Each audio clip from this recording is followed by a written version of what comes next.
The issue is not about just prasad. It is the way we run temples. It is the way we jump into conclusions.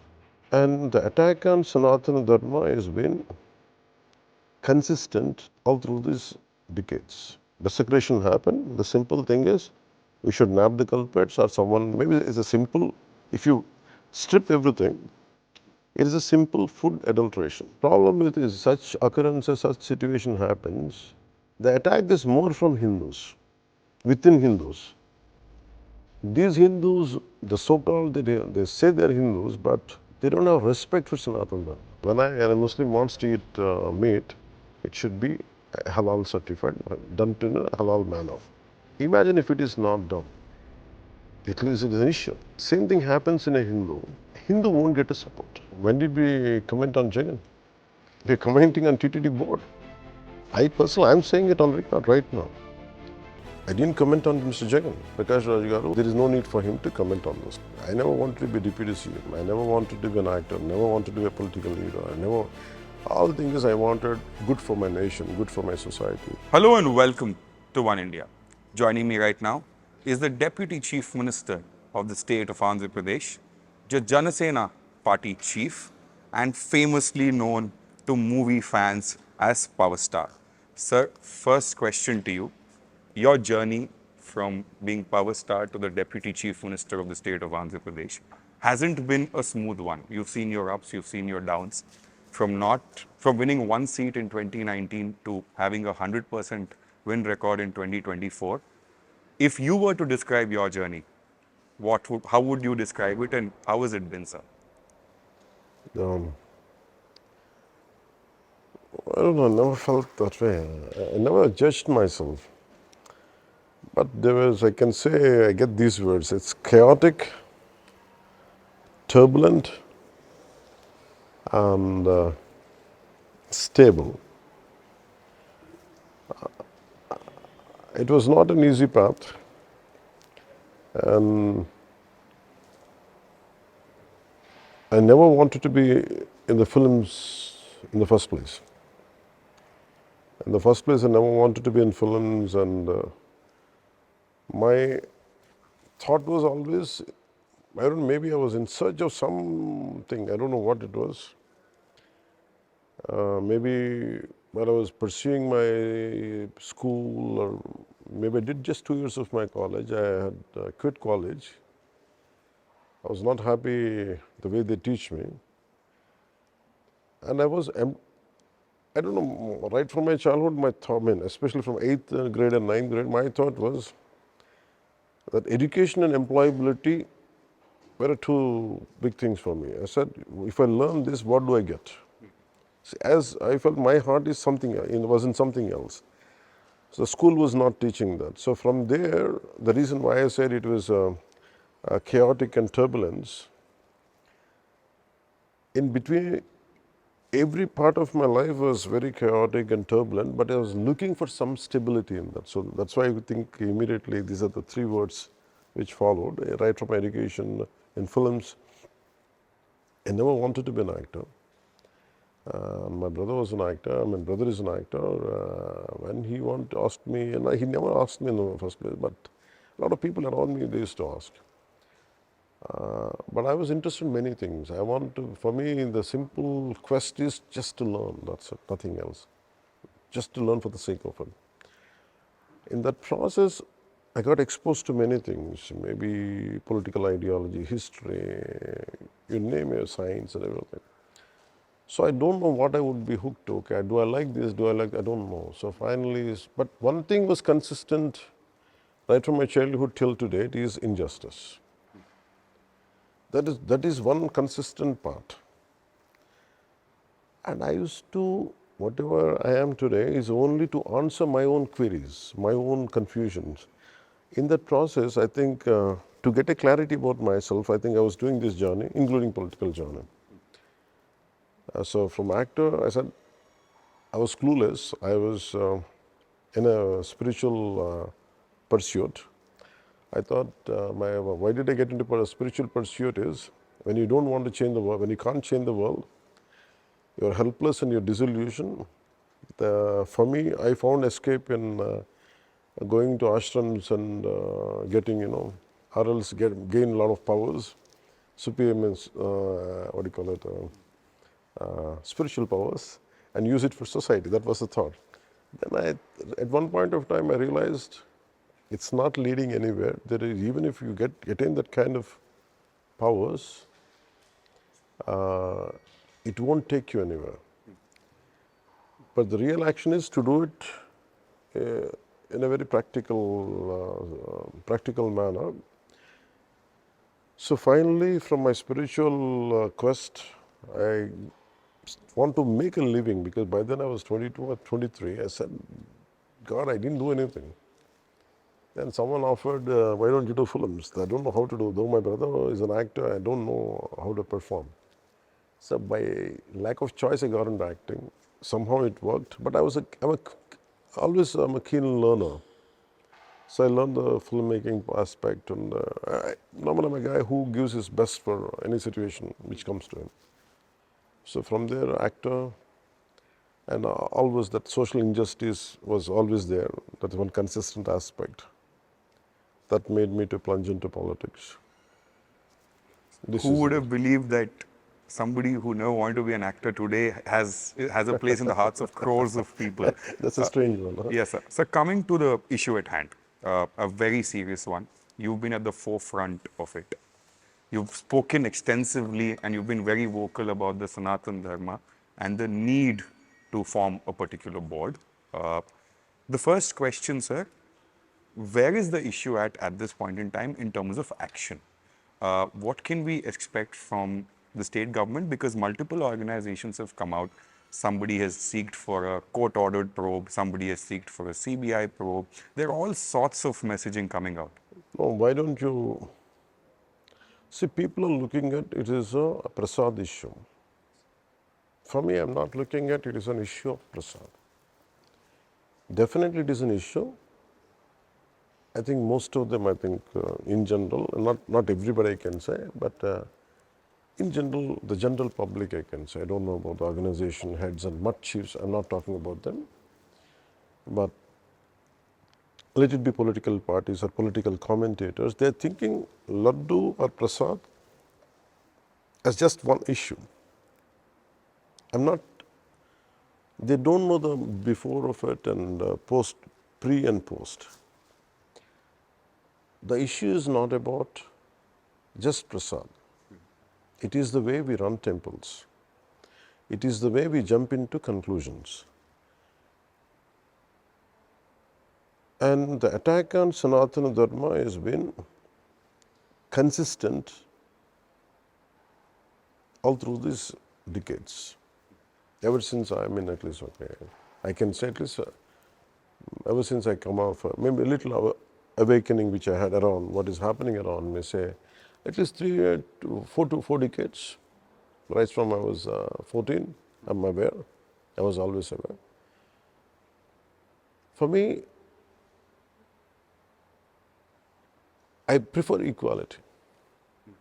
The issue is not about today. Okay, today it is a prasad, laddu, the desecration or whatever thing, sanctity of prasad. Okay, we will find the culprits. We will punish them.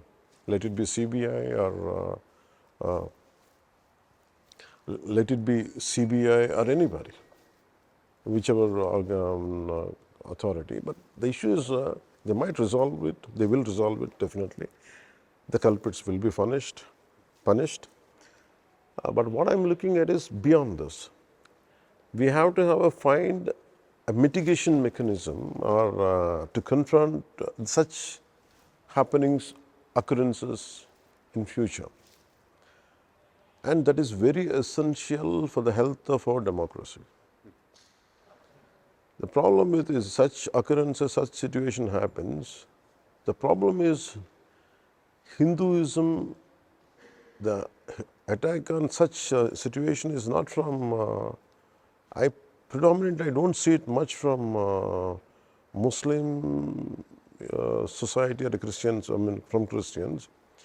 The attack is more from Hindus. within Hindus. These Hindus, the so-called, they say they're Hindus, but they don't have respect for Sanatana Dharma.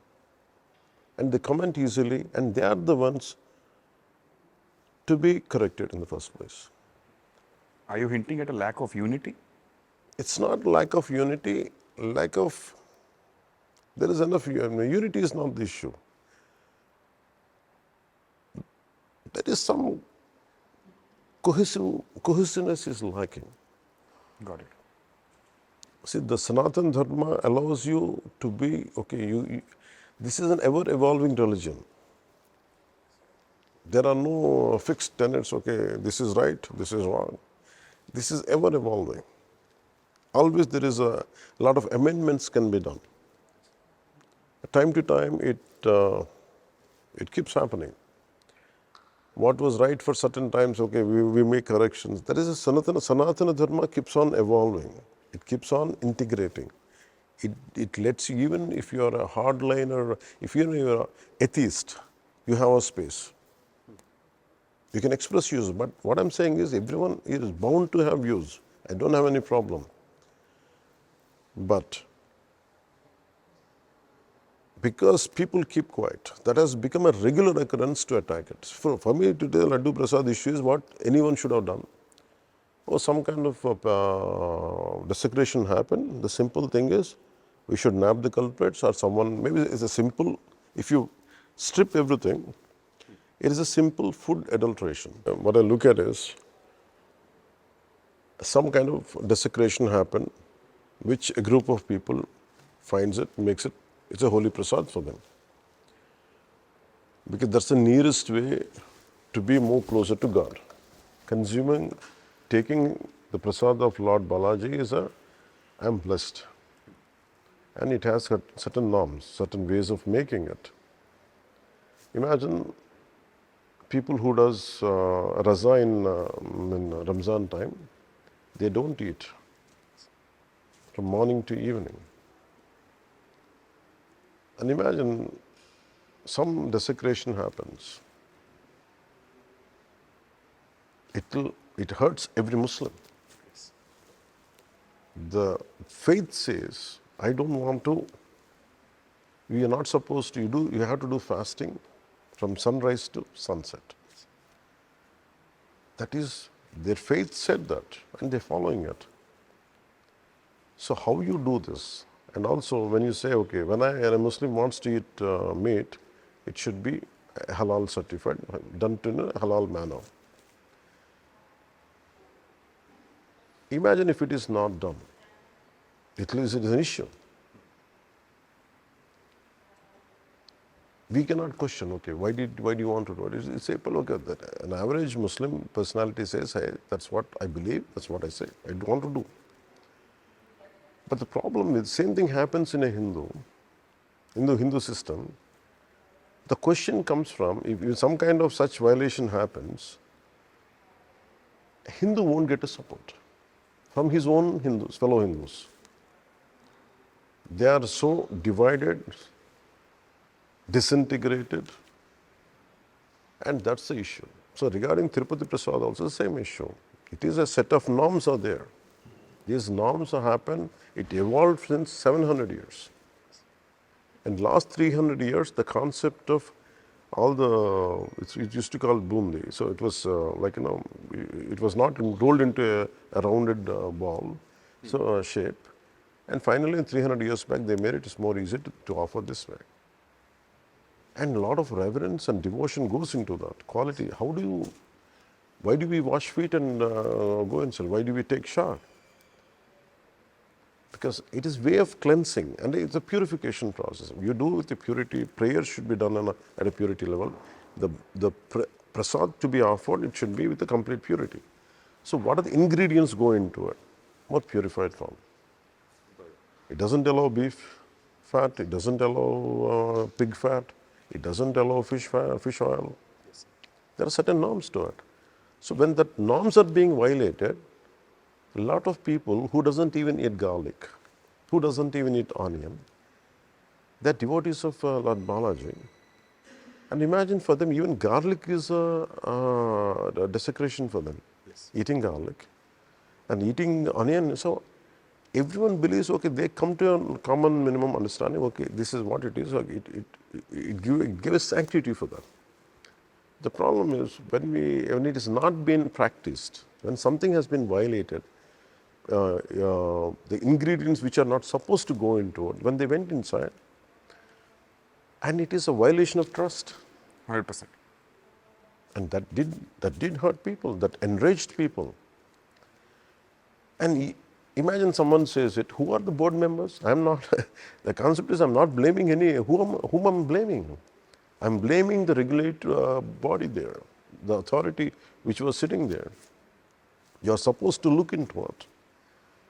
Instead of saying, okay, mistake happened, we are sorry, we will look into it, a simple apology, sorry, would have reduced it.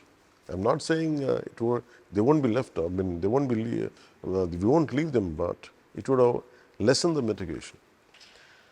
But they didn't do it, they escalated it. And where they're drawing their strength from?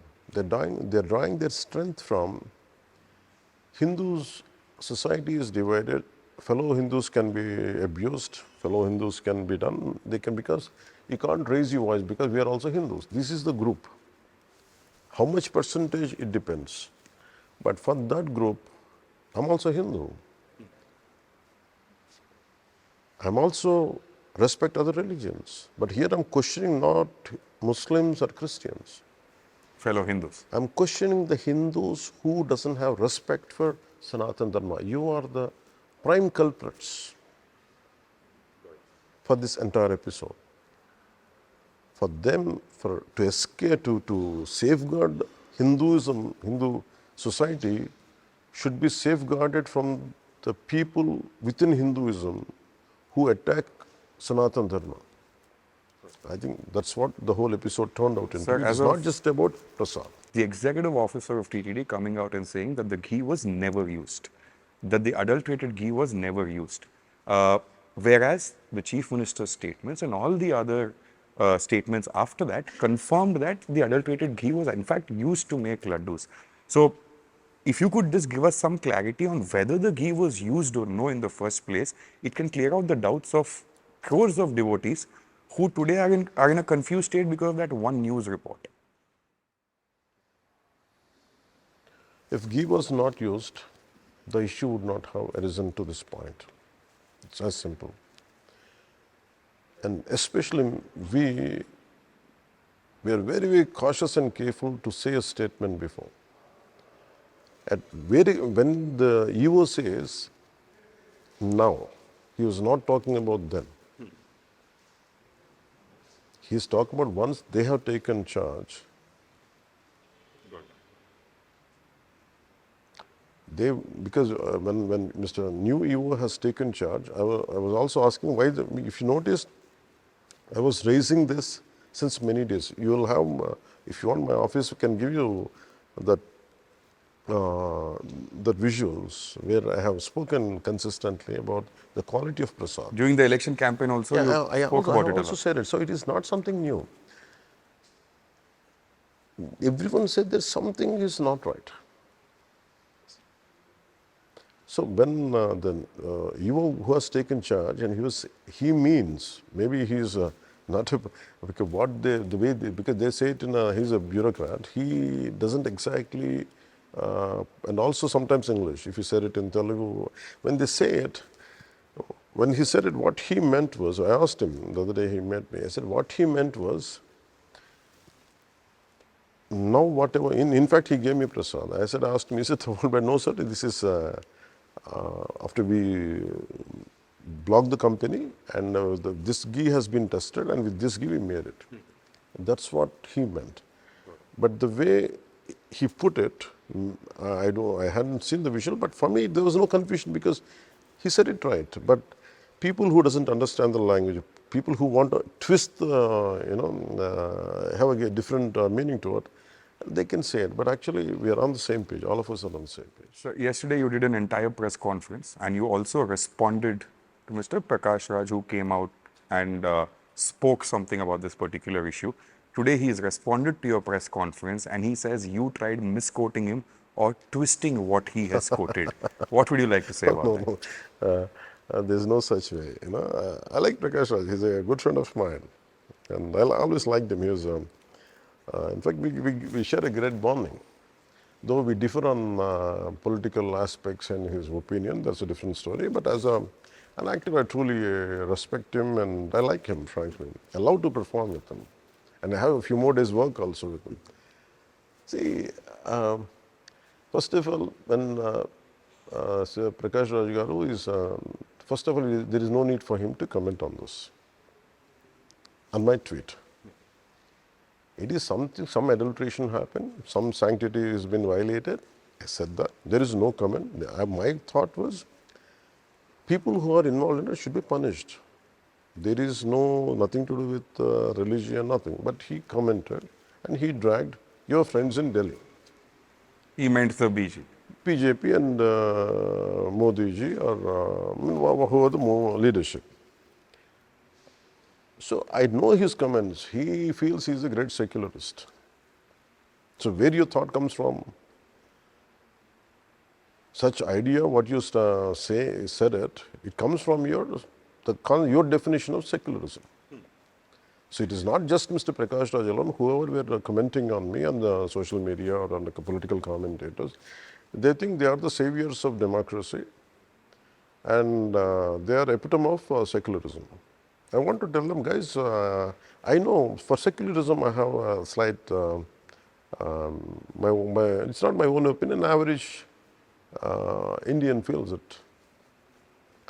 So for them, secularism is something you can comment on. So the moment I said I didn't misquote or something, I understood his intention, where you are coming from. You read between the lines. That's read between the lines. My question is, did you comment on Bangladesh?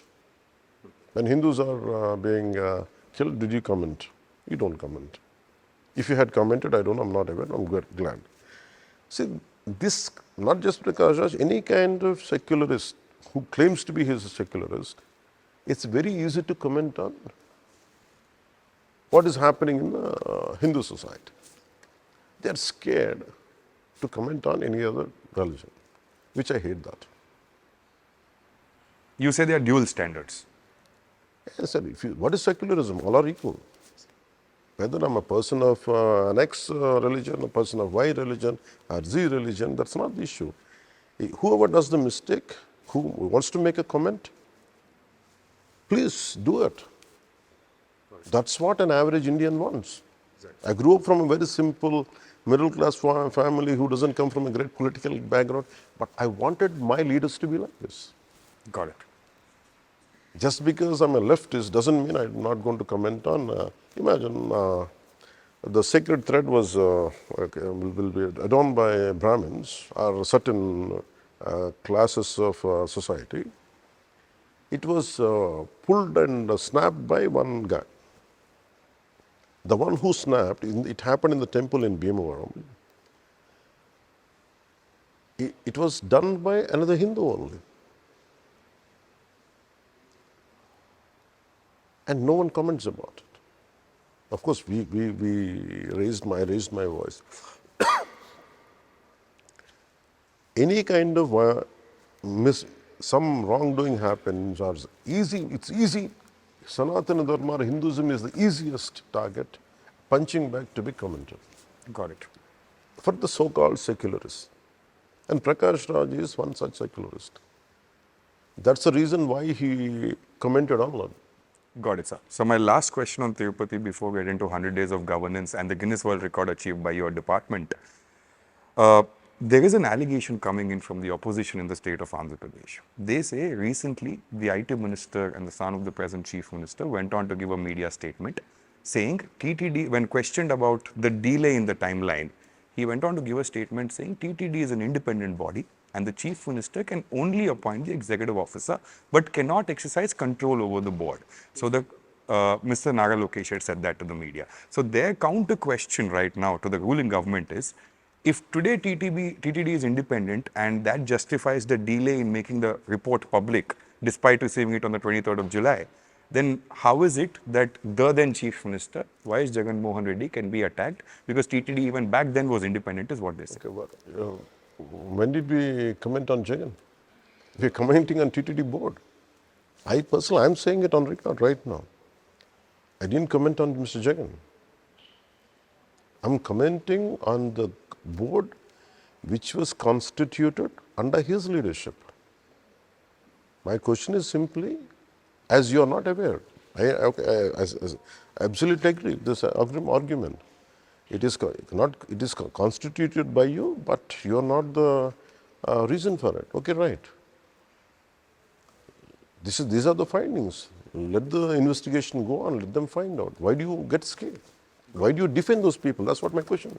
Okay, him defending and the fear that you're citing is... Yeah, because you're defending, that means you're a part of it. If I am in Jagan Reddy's position, what I'll say, okay, that's fine. I'm the Chief Minister. I was Chief Minister then. I don't know what exactly happened. I'm sorry. If such sanctity has been violated, I'm sorry. Please go through it. I'm open for it. It's as simple as this. But if I say, it's not mistake of ours, it's not, I said, who is saying it? It's your mistake. We understand. Every Prasad, every Laddu is there. You won't sit and do it. You are a Chief Minister. We are not, I'm not, personally, I'm not blaming it. I'm very clear. Got it. But you're not letting anyone to be commented. You're not letting the issue to be to comment on this issue. You're not letting anything to go forward. You're saying it's politicking. Why would we do it? So the reason why I said we would never do it is Ramatirtha. Imagine for any religion other than Hinduism, if it happens to their religion, if their idols, if their place of desecration, place of worship has been desecrated, can you imagine that entire world would explode? Exactly. Here in Ramatirtha, this land of Sanatana Dharma bows down to Lord Sri Rama. That Lord Sri Rama statue has been severed, has been cut off. And I'm a very devotee of Lord Sri Rama right from my childhood. And everyone knows that we worship Lord Hanuman. An entire Rama Japam goes in our home. It hurts us, but, and I'm in politics too, I could have taken it up as a very political issue. But we know that would rake up raw emotions, especially a person like me when I speak.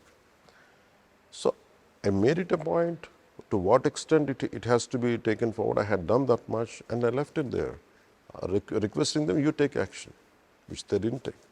Right.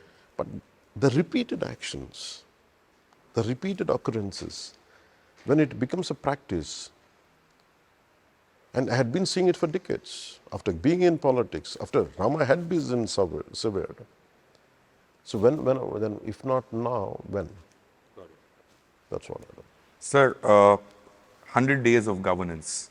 It's 100 days since the Kutami has come to power in the state of Andhra Pradesh. How do you analyze 100 days in terms of performance? And the second part of that question would be, I mean, I couldn't avoid but notice the posters of an ex-minister joining your party on the way to this particular office.